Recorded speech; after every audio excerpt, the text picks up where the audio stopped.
6 months after our divorce, my ex-husband James called out of the blue. "I'm getting married on the 8th of next month," he said. "The invitation is in the mail." My response was simple. "I can't make it. I just had a baby." 30 minutes later, he burst into my hospital room. The sharp, sterile scent of antiseptic filled my nostrils, pulling me from a hazy stupor. A throbbing pain from the C-section incision low on my abdomen pulsed in waves, a brutal reminder of the life or death surgery I had endured just last night. I shifted carefully, trying not to make a sound that would wake the tiny life resting in the bassinet beside my bed. My son, my little Leo, the name I had chosen for him, was fast asleep. He was born 2 weeks premature. His skin still red and wrinkled, looking impossibly small, swaddled in the crisp white hospital blanket. Outside the window, the New York City skyline was a canvas of gray, a cold winter drizzle blurring the distant skyscrapers. The incessant honking and bustle of the city streets seemed muted by the thick glass, leaving only a profound, lonely silence in the recovery room. I lay there watching my son, a wave of overwhelming love mixed with a deep aching loneliness washing over me. No husband, no family by my side. Only my best friend Jessica, who had just run home to grab more supplies. The phone on the bedside table buzzed, shattering the quiet. I glanced at the screen. The 2 words James Carter appeared cold and sharp, as if they could cut right through me. It had been 6 months since we walked out of the courthouse, our lives splitting into separate paths.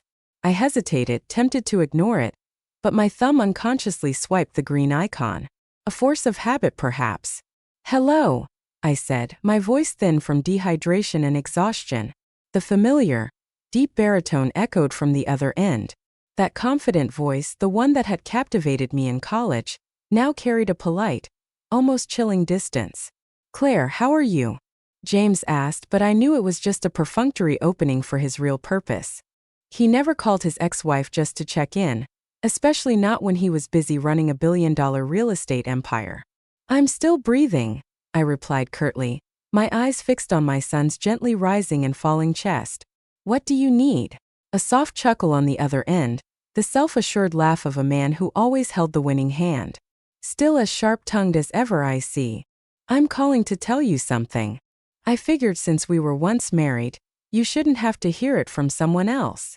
I tightened my grip on the blanket, a sense of dread creeping in. "Ashley and I are getting married on the 8th of next month. At the plaza. I'd like to invite you to be there. After all, we should be able to be friends, right?" Every word James spoke was crystal clear. Of course he was getting married. Ashley was a perfect match for him, an heiress from a prominent family, a woman who could help him in his career. Wasn't part of the reason for our divorce that I wasn't on his level? But why did a sharp pain more real than my surgical wound still pierce my heart? He was inviting me, his ex-wife, to watch him marry his new love just 6 months after we split. James' cruelty was always perfectly packaged in a veneer of civility and sophistication. What was he trying to prove? That he was magnanimous, or that I was nothing more than ancient history? "Claire, are you still there?" James's voice prompted, breaking my long silence. I looked at my son. He stirred, his tiny mouth making little sucking motions. A strange new strength surged within me. I was no longer the beautiful wife who waited up with a hot dinner for him every night.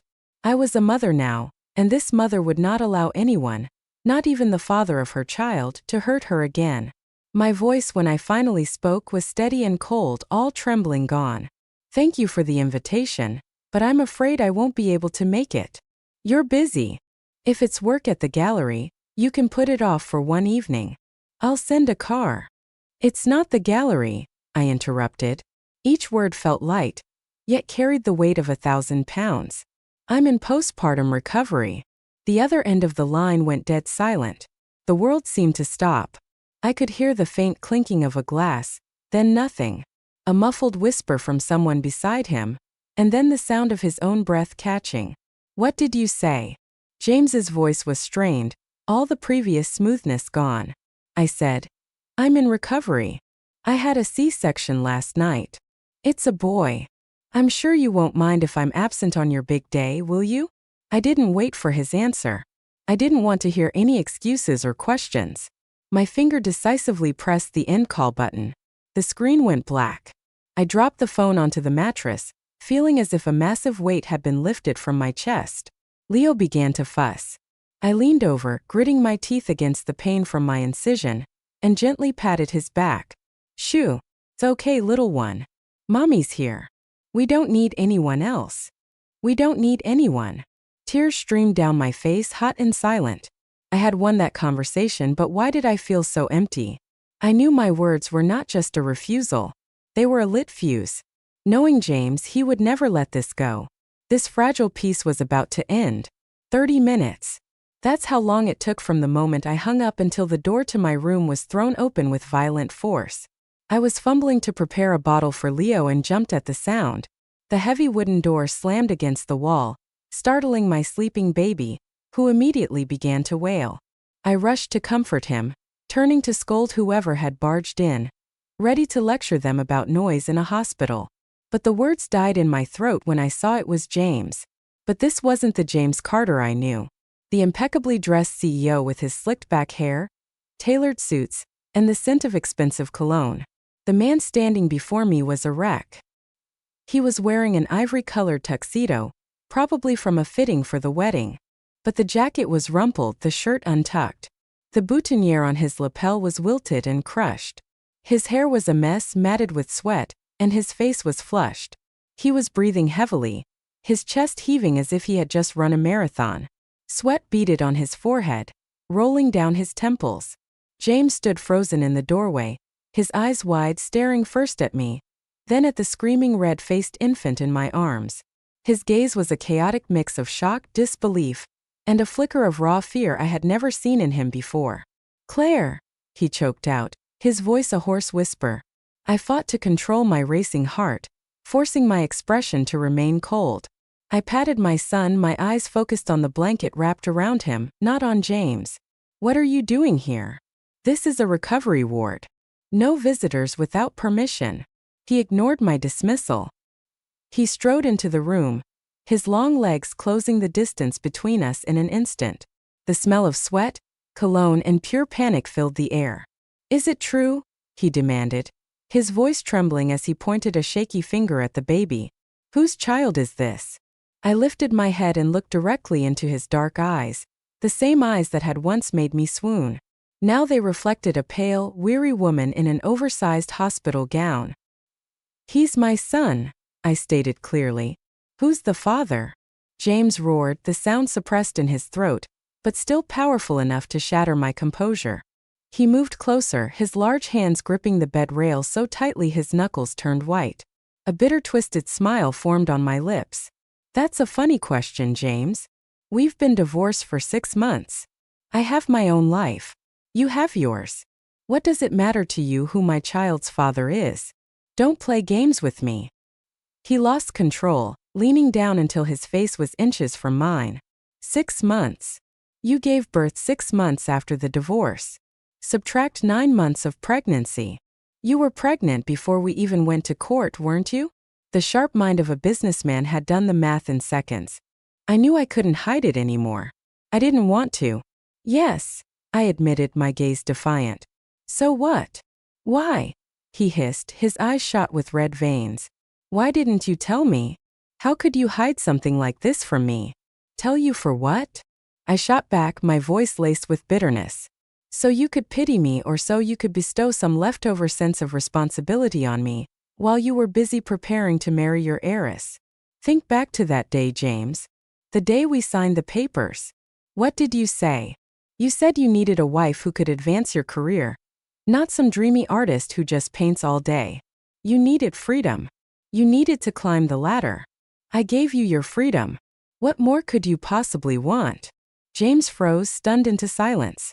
The old words, the knives he had once plunged into my heart. I was now returning to him, every single one. He let go of the bed rail and stumbled back a step as if he'd been slapped. In my arms, Leo continued to cry, his infant wails cutting through the suffocating tension. James seemed to snap back to reality. He stared at the baby, his expression softening. "Let me see him," he whispered, his voice suddenly weak. "No." I clutched my son tighter, my maternal instincts flaring. "Go home. Your fiancé is waiting. Let me see my son, James suddenly shouted, lunging forward as if to grab him. Don't you touch him, I screamed, curling my body around the baby to protect him. Just then the door opened again. A stern-faced nurse stepped in. Please keep your voices down. This is a hospital, not a marketplace. Sir, who are you? Visiting hours haven't started. I'm going to have to ask you to leave. James froze, his hand still outstretched. He looked at me, at the baby, then back at the nurse with a fiery glare that made even her flinch, but he didn't cause another scene. He slowly lowered his arm, straightened his rumpled jacket, and took a deep, shuddering breath, trying to regain his composure, though his hands still shook. I'm his father, he said to the nurse, his voice cold but firm. Then he turned back to me, his eyes dark like a stormy sky. Did you really think you could hide him from me forever, Claire? You're wrong. Your biggest mistake was thinking you could take away my right to be a father. With that, he turned and walked out, leaving behind a chilling silence and a storm of anxiety brewing in my heart. I knew the real battle had just begun. After James left, I sat numbly on the bed, trembling. Leo had finally quieted, his tiny hand gripping my pinky finger as if seeking protection. I looked at him, tears welling up again. I had braced myself for this day, but I never imagined it would come so soon or so violently. James's appearance was like a boulder thrown into the calm lake of the life I was trying to build. I was terrified, the fear of a vulnerable mother against the power and wealth of her ex-husband. James was right. I had underestimated his possessiveness. The door opened again.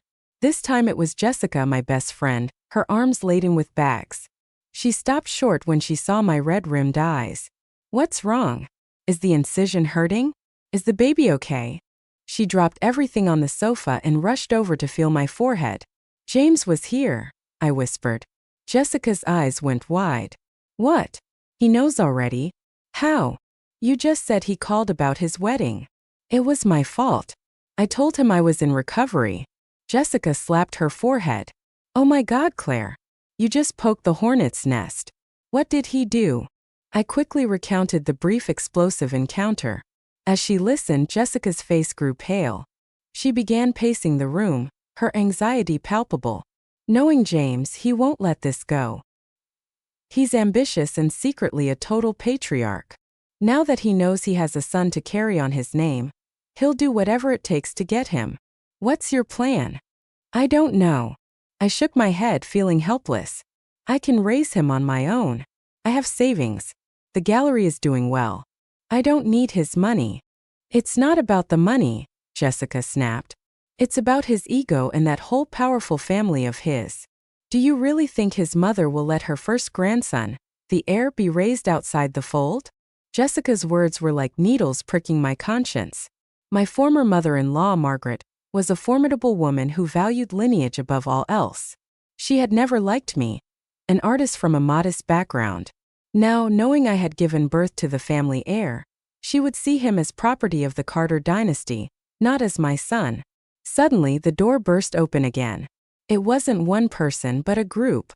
James led the way, his jacket gone, his white shirt unbuttoned at the collar, sleeves rolled up to his elbows.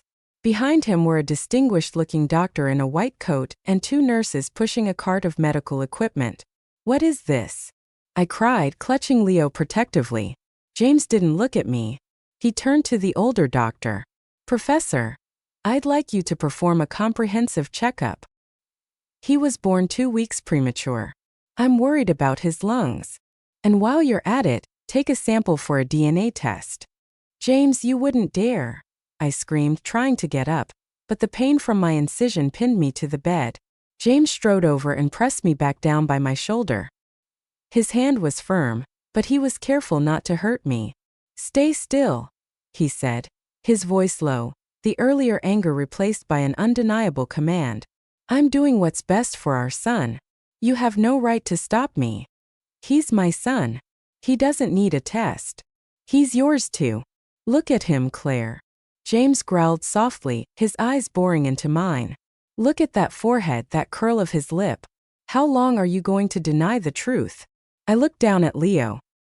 He was sleeping, but his tiny face was indeed a miniature version of James. The way he furrowed his brow, even in sleep, was exactly like his father. Blood was thicker than words. "The professor is the head of pediatrics here," James explained, his eyes never leaving the baby. "This hospital is good but not the best. I need to be sure he's okay." Jessica tried to intervene, but was blocked by a large bodyguard James had posted at the door. She could only watch me with a worried expression. The medical team began their examination of Leo, their movements professional and gentle. I watched helplessly as they drew a blood sample from his tiny heel for the test. His sharp cry pierced my heart. James stood nearby, his face turned away.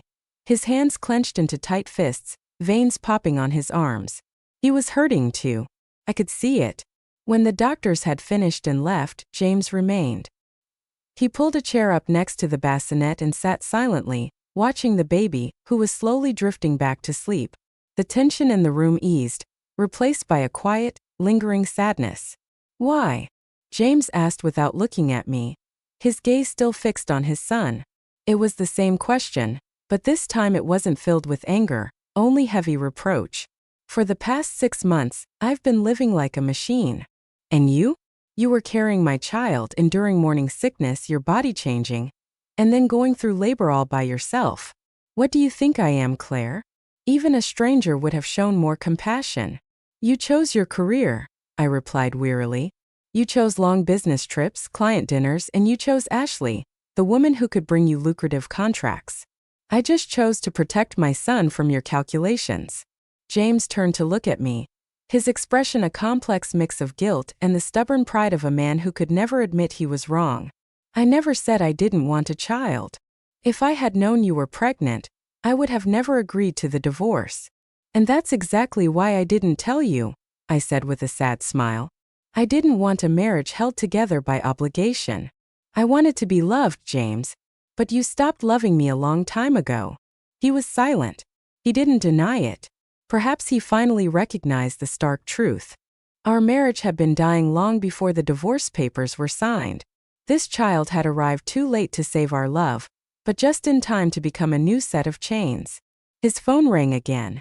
He glanced at the screen, scowled, and silenced it. It immediately rang again. "It's Ashley," I said bitterly, turning my face to the wall. "Your fiancé is calling.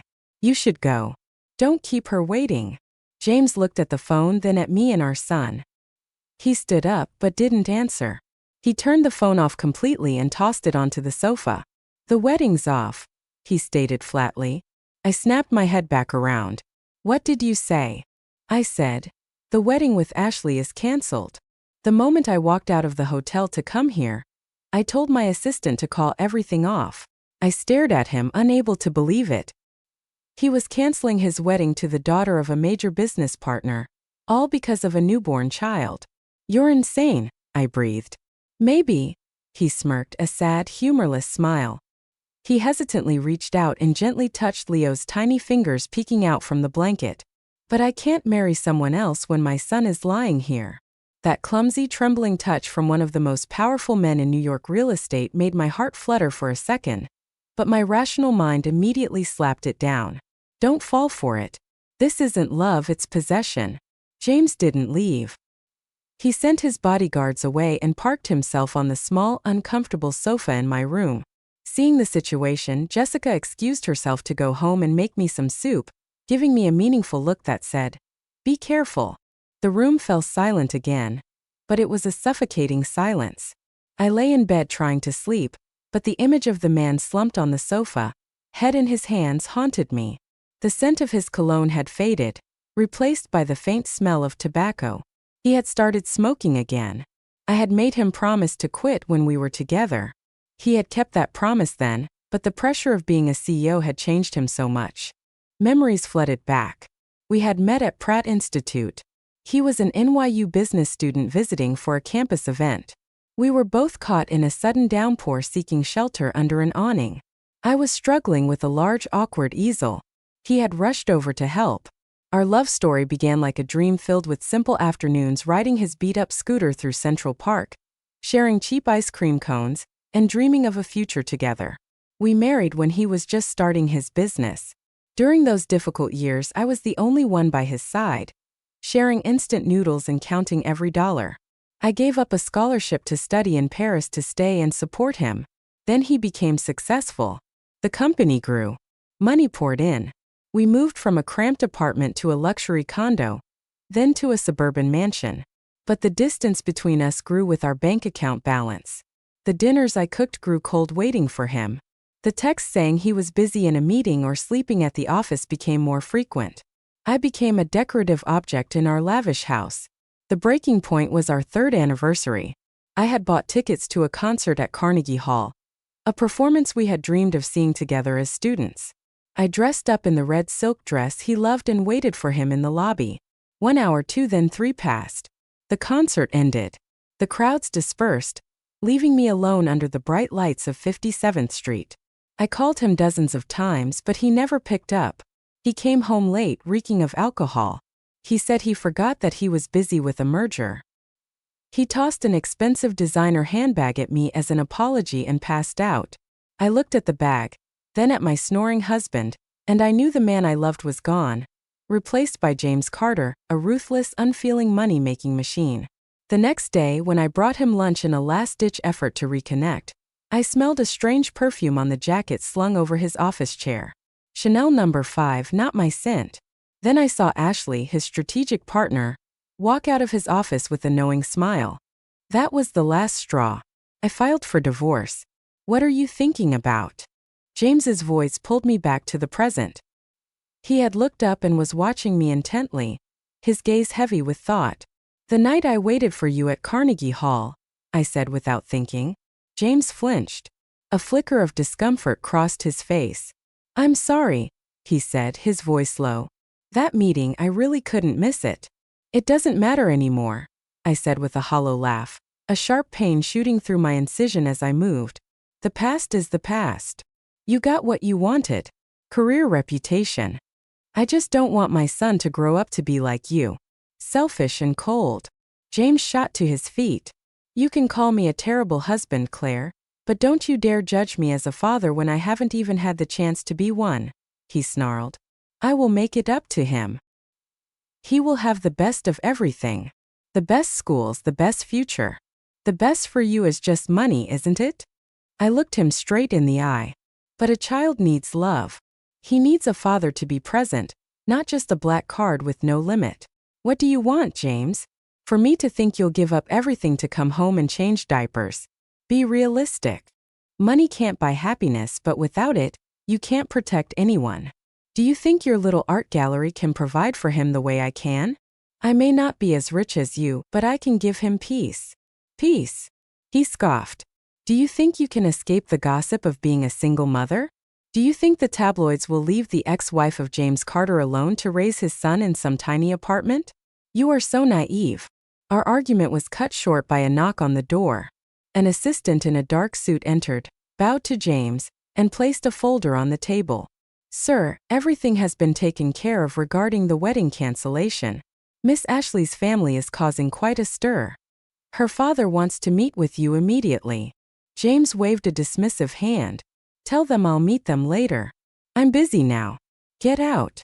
The assistant scurried away. James picked up the folder, pulled out a document and handed it to me. What is this? I asked suspiciously. Read it. I scanned the typed words, my vision blurring. It was a formal child support and custody agreement. It stated that James would cover all expenses, buy a house, hire a nanny, and a private doctor for us. In return, he would have visitation rights anytime he wanted, and our son must carry the Carter name and be officially entered into the family records. When did you have this drawn up? I asked, my hands shaking. You only found out a few hours ago. I always have a contingency plan, he replied coolly. And I'm not asking for your opinion. I'm informing you. I crumpled the paper in my fist and threw it at his face. Get out. I'm not signing anything. You can't just steal my son. He didn't flinch. As the paper ball hit his chest and fell to the floor, he calmly bent down, picked it up, smoothed it out, and placed it on the bedside table. Think it over. You're still weak. Don't get worked up. We'll talk tomorrow. I'm leaving a guard outside.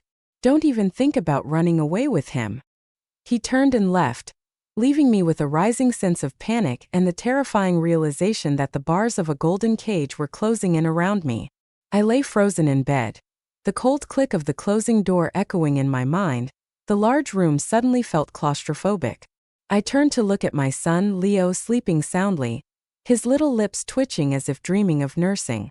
A fierce, protective determination surged through me. I would not let James control our lives. Late that night, James returned. He had changed into a crisp dark blue shirt that amplified his usual aura of power, but the dark circles under his eyes betrayed an exhaustion he couldn't hide. He didn't speak, just quietly pulled a chair into the corner, opened his laptop and began to work. The blue light from the screen illuminated his sharp features, creating a haunting play of shadows. The next morning, as the first weak rays of winter sun filtered through the blinds, James closed his laptop. He walked over to me holding a black metallic credit card, the kind rumored to have no limit. "Take it," he said, his tone as casual, as if he were handing me a piece of paper. "The limit is non-existent. Buy whatever you or the baby need. The pin is your birthday." I looked from the sleek card to his eyes. The supreme confidence there felt like a profound insult. He still believed every problem could be solved with money. "I don't need it," I said, pushing his hand away. "I have enough to raise my son." James's brow furrowed in annoyance. "Don't be stubborn, Claire. Do you really think the pocket change you make from selling paintings is enough to give him the best life? Imported formula, organic diapers, private doctors, and later the best private schools. How will you pay for that?" "I will raise my son my own way," I retorted, trying to keep my voice from shaking. "The most expensive things aren't always the best. Millions of children grow up perfectly healthy without your black card." He let out a derisive laugh. "You want James Carter's son to live a common, deprived life? I won't allow it. My son will have the absolute best." "By what right?" I snapped, the anger finally boiling over, making me forget the pain in my abdomen. "What right do you have to decide his life? You say you're his father, but where were you for the last 6 months? When I was suffering from morning sickness so severe I could barely stand?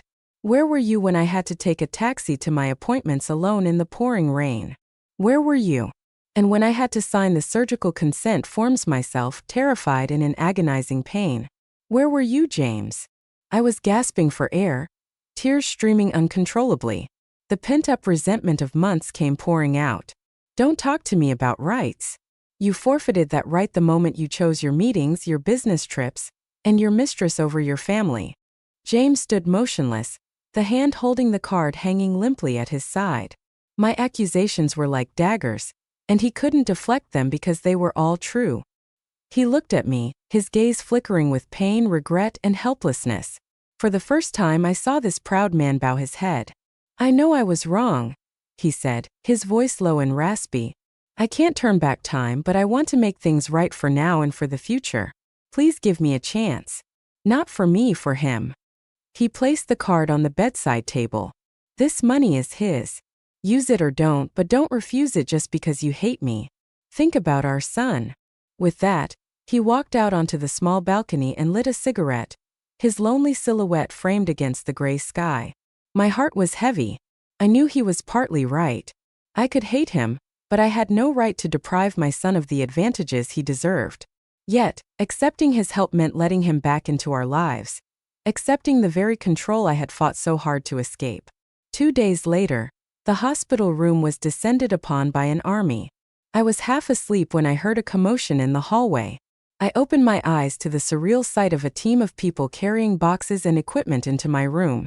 Stacks of brand new imported baby gear, a state-of-the-art bottle sterilizer, an air purifier, a self-rocking bassinet, and dozens of other things I didn't even recognize were being arranged in the corner. James stood in the middle of it all, tablet in hand, directing the staff like a general commanding his troops. "Careful with that. It's fragile," he instructed a worker carrying a space heater. "Are you turning my hospital room into a warehouse?" I asked, annoyed. He turned to me, a look of satisfaction on his face. "Just the essentials. The facilities here are inadequate." I wasn't comfortable. "Inadequate?" I scoffed. "This is the most expensive private suite in the hospital." Just then, A middle-aged woman in a crisp light blue uniform entered. Her hair was pulled back in a neat bun. Her expression serious and professional. Her name tag read, Mrs. Davis, Certified Newborn Care Specialist. "Good morning, ma'am," she said, nodding respectfully. "I am Mrs. Davis. Would you like me to continue the reformatting, or help you with a plot summary for the next chapter? Here is the conclusion of the story, reformatted with each sentence as a distinct paragraph for clarity and impact. Mrs. Davis. Mr. Carter has hired me to assist with the care of the young master." I stared blankly at James. "This is Mrs. Davis," he explained. "She has 20 years of experience at the top international hospitals. She'll be here to help you." "I don't need a stranger to take care of my child," I protested immediately, a primal instinct making me wary of anyone getting near my baby. "You just had major surgery. You're weak. You can't be up all night with him," James stated firmly. "Mrs. Davis will handle the bathing, feeding, and changing. You just need to rest and recover." Without waiting for my consent, Mrs. Davis walked to the bassinet, expertly checked the room temperature, adjusted Leo's blanket, and then turned to me. "It is time for the young master's feeding. Have you expressed milk, or shall I prepare the formula?" The way she said young master made my skin crawl. My son was 2 days old and already saddled with such a detached, formal title. "I'll nurse him myself," I said, trying to sit up and lift him. "Ma'am, you are still on antibiotics. Your milk may not be ideal for the infant at this time." Mrs. Davis gently but firmly stopped me. "Mr. Carter has provided the highest grade Japanese formula specially designed for premature infants." I looked to James for support, but he simply nodded in agreement with her. "Listen to her, Claire. She's the expert." Helplessness washed over me. I felt like my role as a mother was being stripped away right before my eyes in the name of what was best for my son. They were pushing me aside. I was just the incubator. My job done. I bit my lip and watched as Mrs. Davis skillfully lifted my son, fed him the bottle, and burped him. Her movements were perfect, efficient, but so cold. They lacked the warmth, the sacred bond between a mother and her child. James watched satisfied. He believed in professionalism in established protocols. He didn't understand that a baby needs his mother's warmth more than any protocol. "Get some rest," he told me before turning to take a business call. I turned my face to the wall, fresh tears falling. I felt utterly alone in a room full of people and things. James' control was tightening, becoming more sophisticated, disguised as care and concern. If I didn't do something, I would lose my son for good. That afternoon, Jessica returned with a thermos of rich chicken soup, something she insisted I needed. When she saw the mountain of baby gear, and the uniformed nanny moving about like a robot, her jaw dropped. "What in the world is all this?" she whispered, sitting beside me. "I thought I walked into a department store." "James's handiwork," I replied with a wry, quiet smile. "He even hired a professional nanny. I'm practically redundant now." Jessica shot Mrs. Davis a suspicious glare, then leaned in close. "This is serious, Claire. I did some digging. James's family is already preparing the paperwork to claim custody. His mother, Margaret, has already spoken to their lawyers. You know how ruthless she is." My heart seized. Margaret, my former mother-in-law, had been the bane of my existence for 3 years. She was a woman of iron will who valued her family's name and legacy above all else. If she knew about Leo, she would stop at nothing to take him. "What do I do, Jessica?" I gripped her hand, my voice trembling. "I can't lose him. We have to run," Jessica said, her eyes determined. "If you stay here, you'll lose. James is just being gentle now to lure you in. Once the baby is a little stronger, he'll show his true colors." "Run where?" "He has eyes and ears everywhere." "The Catskills," Jessica said quickly. "My aunt has a secluded cabin up there, deep in the woods. Very few people around. I have the key.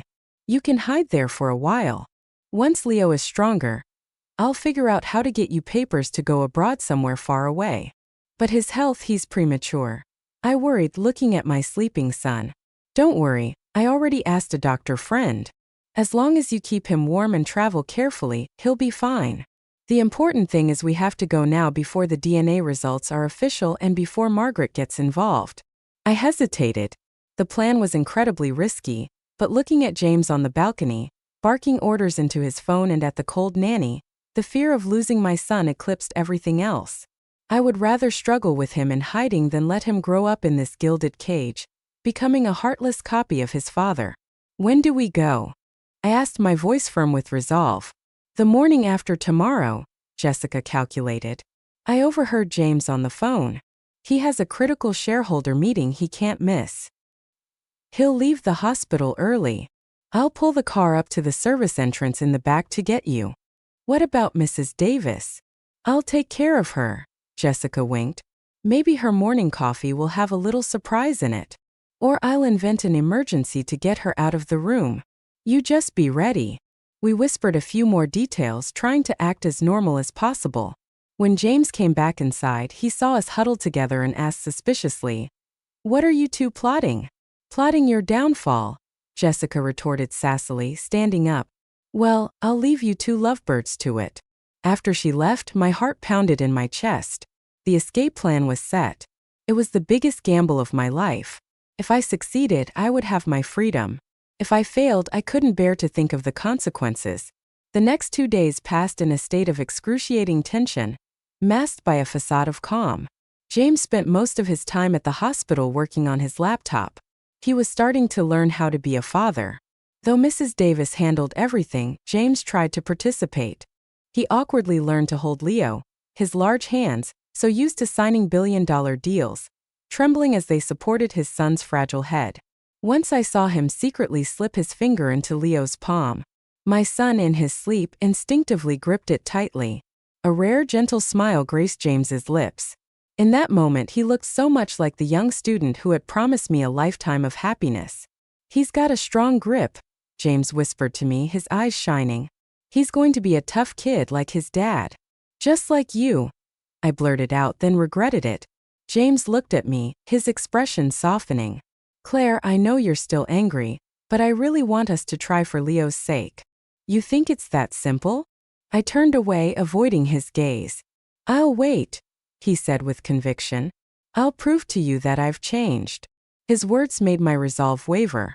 There were moments watching him clumsily try to change a diaper or jolt awake when Leo cried that I almost gave in, almost believed in the happy family portrait he was trying to paint. But then the incessant business calls would pull him away, and the cold, commanding tone he used with his subordinates would bring me crashing back to reality. This was a temporary change, the novelty of first-time fatherhood. When the pressure of his world returned, would he still be here? The evening before our escape, James brought in a bowl of soup. "I had my private chef make this, eat it while it's hot." He carefully spooned some, blew on it, and held it to my lips. This gesture, which would have once made me cry with happiness, now only filled me with guilt. "Thank you," I said, taking the bowl and eating mechanically. "I have that important meeting early tomorrow," he said. "I'll stop by later in the afternoon. Listen to Mrs. Davis while I'm gone." "Okay, you go take care of business," I replied, keeping my voice steady. He leaned down and kissed Leo's forehead, then hesitated before placing a fleeting kiss on my hair. "Good night." After he left, I clutched my chest, my heart hammering with fear and remorse. "I'm sorry, James. I have no other choice." That night I barely slept, secretly packing a small bag and hiding it under the bed. The rain began to fall outside, tapping against the window like the frantic beating of my own heart. The real storm was coming. At 7 a.m., the room was filled with the gray light of a rainy morning. I was already dressed. Leo bundled warmly in my arms. My heart pounded against my ribs. As planned, James had left at 6:30 for his meeting, giving Leo a quick kiss before rushing out, oblivious. The only obstacle was Mrs. Davis. Just as Jessica had planned, her morning coffee had been secretly dosed with a mild laxative. "Ma'am, the young master's bottle is ready," she said, her face looking slightly pained. "Just leave it. I'll feed him," I said calmly. "Can you just watch him for a moment? I need to use the restroom." She nodded, but then suddenly clutched her stomach, her face twisting in pain. "Oh dear, my stomach." She quickly put the bottle down and rushed to the bathroom. The lock clicked shut. This was my chance. I grabbed the bag, scooped up Leo, and ran from the room like my life depended on it, not daring to look back at the expensive gadgets James had bought. The hallway was deserted. I hurried toward the service elevator at the far end of the corridor, the one Jessica said had no cameras. My incision screamed with every step, but I gritted my teeth. Almost there, baby boy. We're almost free. The elevator door opened. I stepped inside and hit the button for the basement. 5, 4, 3, 2, 1. The doors opened to a gust of cold, damp air. I scanned the area and saw it. Jessica's familiar red compact car parked discreetly behind a large dumpster. The headlights flashed twice. "Get in quick," Jessica urged as I scrambled into the back seat. She slammed on the gas and the car shot forward, leaving the monolithic hospital behind us. "We did it," Jessica yelled, slamming her hand on the steering wheel in triumph. I let out a breath I didn't realize I'd been holding, my relief immense but still laced with fear. "Don't celebrate yet. Not until we're out of the city." We weaved through morning traffic, heading for the highway. The rain fell harder. The city skyline receded in the rearview mirror. "We'll take the bridge and head upstate," Jessica said. "Should be there in a couple of hours. Try to get some rest." I couldn't sleep. It was 8:15 a.m. By now, Mrs. Davis would have discovered we were gone. She would call James. What would he do? He would tear the city apart to find me. "Jessica, do you think he can find us?" "No way." She scoffed. "This car is registered to my cousin, and I told you to turn off your phone and ditch the SIM card, right?" I touched the pocket where the new phone James had given me lay, powered down as instructed, but a terrible feeling told me it wouldn't be that easy. James was a predator, and his calculations always ran deeper than anyone imagined. About 30 minutes later, as we were crossing the George Washington Bridge, a phone rang. It was coming from my jacket, the phone James had given me. "Claire, I told you to get rid of it," Jessica yelled, panicking. "I did. I turned it off. How is it ringing?" I fumbled for the device. The screen was lit up with an unknown number, but I knew who it was. "What do I do?" "Don't answer. Throw it out the window now." I started to roll down the window, but my hand froze. If I didn't answer, he would only become more relentless.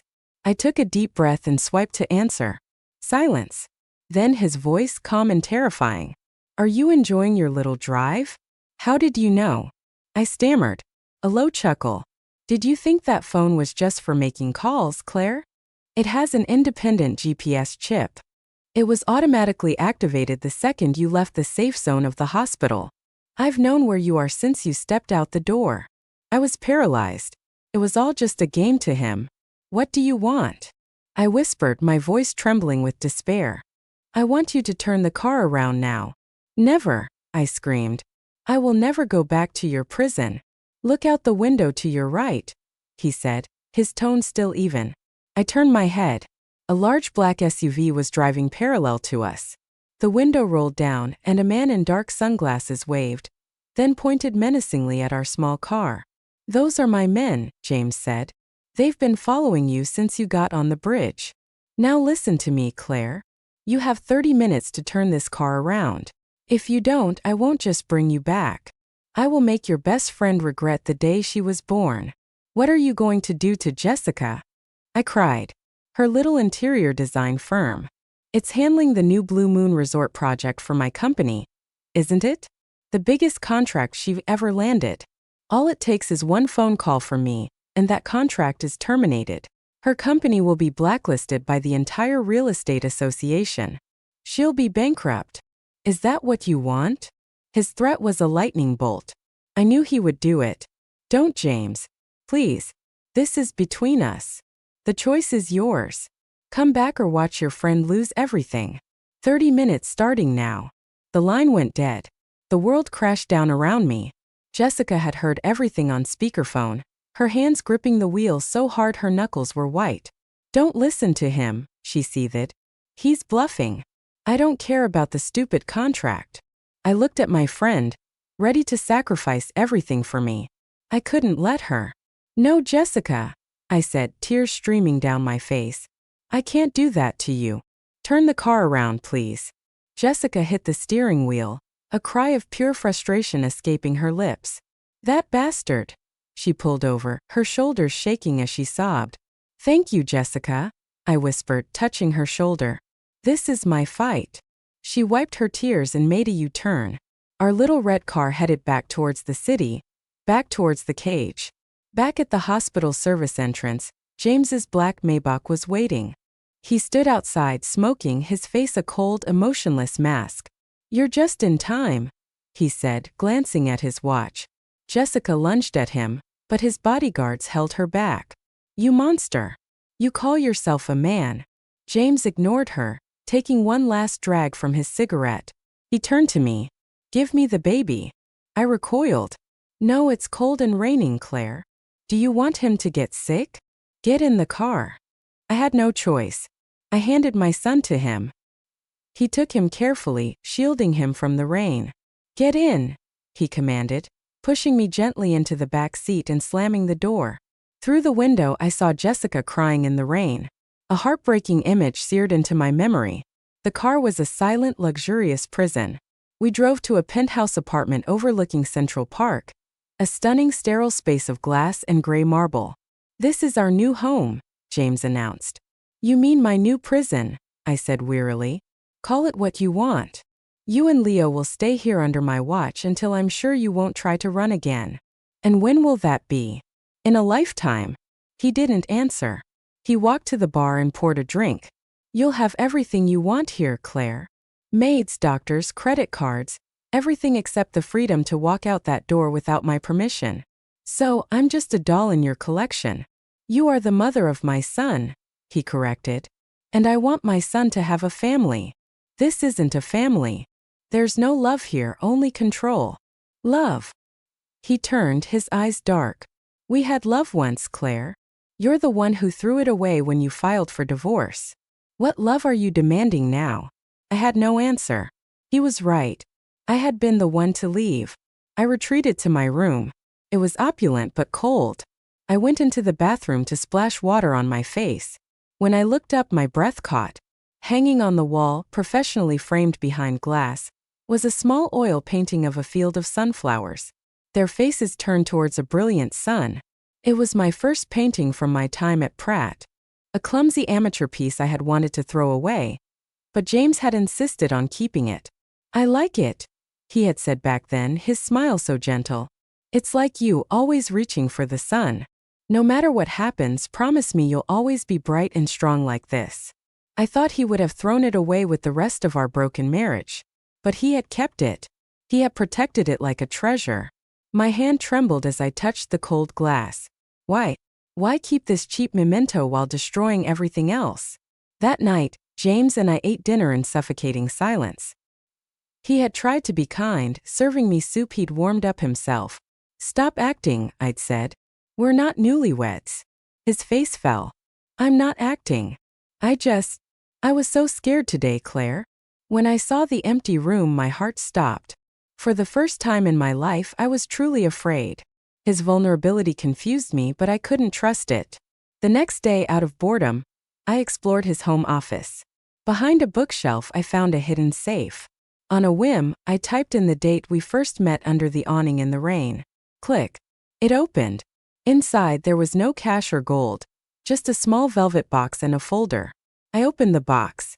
It was the cheap silver crescent moon necklace he had given me in college, the one I had thrown into the lake in Central Park the day we divorced. He had found it. He had hired divers to retrieve a worthless trinket I had discarded. I picked up the folder. It contained documents for a trust fund established in the name of Leo Alexander Carter. The amount was $300 million. The fund was created yesterday, and tucked inside was a handwritten note. To my son Leo, I'm sorry I didn't know you existed sooner. I will spend the rest of my life making it up to you. I love you, Dad. His love for our son was real, but so was his arrogance. He had named him, claimed him without a single thought for my opinion. In his world, I was merely the vessel. When he came home that evening, he was jubilant, waving the official DNA results 99.99%. He's my son, Claire, the Carter heir. He tried to hug me, but I pushed him away. That paper only proves biology, James. It doesn't make you a father. The joy vanished from his face. What more do you want from me? I canceled my wedding. I set up a trust fund. I want you to understand that being a father isn't about throwing money at a child. I finally exploded. It's about being there. It's about sleepless nights and first steps. But you'll always be too busy, won't you? Too busy for us. I have to work to provide this life. He roared back. Don't be so ungrateful. Then keep your money. I screamed. You didn't cancel your wedding for me or for him. You did it for your pride because you couldn't stand the thought of your heir being raised without your name. Shut up. He raised his hand to strike me but stopped, his arm trembling in midair. I met his furious gaze without flinching. Go on, do it. Show me who you really are. He dropped his arm, turning to punch the wall instead. You're right, he seethed. I'm selfish, but I love my son, and I will never ever let him go. After the fight, a crushing silence fell. I knew then that I couldn't win. He had all the power. But I had to find a way to protect Leo's childhood. I walked out to the living room where he sat in the dark. We need to talk, I said, my voice eerily calm. I have a proposal. A deal. He looked up, wary. What deal? I know I can't fight you and win, so I'll give up. I will sign away my parental rights. You will have full custody. He stared at me, stunned. Are you serious? On one condition, I continued, my heart breaking with every word. I will stay here and be his primary caregiver until he turns 3. For these 3 years you provide for us, but you do not interfere with how I raise him.